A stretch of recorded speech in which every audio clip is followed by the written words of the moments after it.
On Tuesday morning, Devin Daly, the Minister of State in the Ministry of Youth and Sports, stirred up quite a bit of controversy.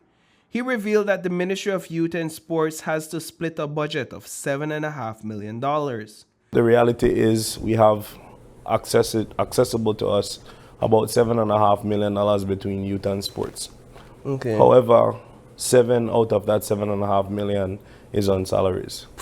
Wow. So 0.5 is... Yeah, 0.5. We're using 500,000 between youth and sports to really bring programmatic work. But this isn't breaking news. What Minister Daly mentioned is actually outlined in the government of Belize's approved 2024-2025 budget. A whopping 95% of the just over $8 million budget is allocated to recurrent expenses like salaries, travel subsistence, materials, supplies, and operational costs. That leaves only about 5% or $500,000 for rehabilitation programs, skills training, and maintaining sports facilities. I don't really believe that any taxpayer would be satisfied with getting that amount for real sports and youth work within this country. Daly's comments come just 4 weeks after he stepped into his new role as a junior minister in the Ministry of Youth and Sports alongside Minister Anthony Mahler. With his background in professional sports and youth development, Daly is seen as a great fit for the job. Now the challenge is to figure out how to run these important portfolios more efficiently and effectively. According to Ishmael Nicholson, the Commonwealth Youth Ambassador for Belize, youth participation in all areas of governance has nearly disappeared.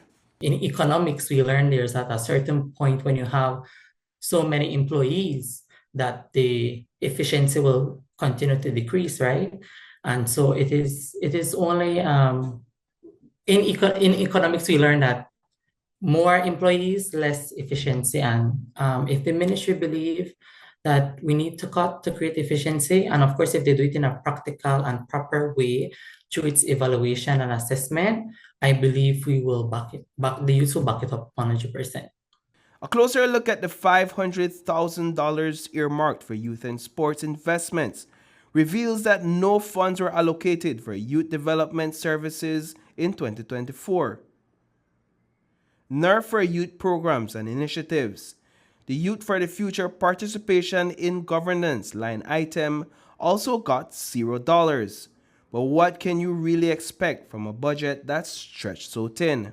The most important thing right now that is missing for the ministry, besides the budget, is the National Youth Policy, which is the foundation for which the department will create its strategy for it to create more opportunities and growth for young people. So without that, in essence, the department doesn't have a strategy, a proper strategy to engage young people properly.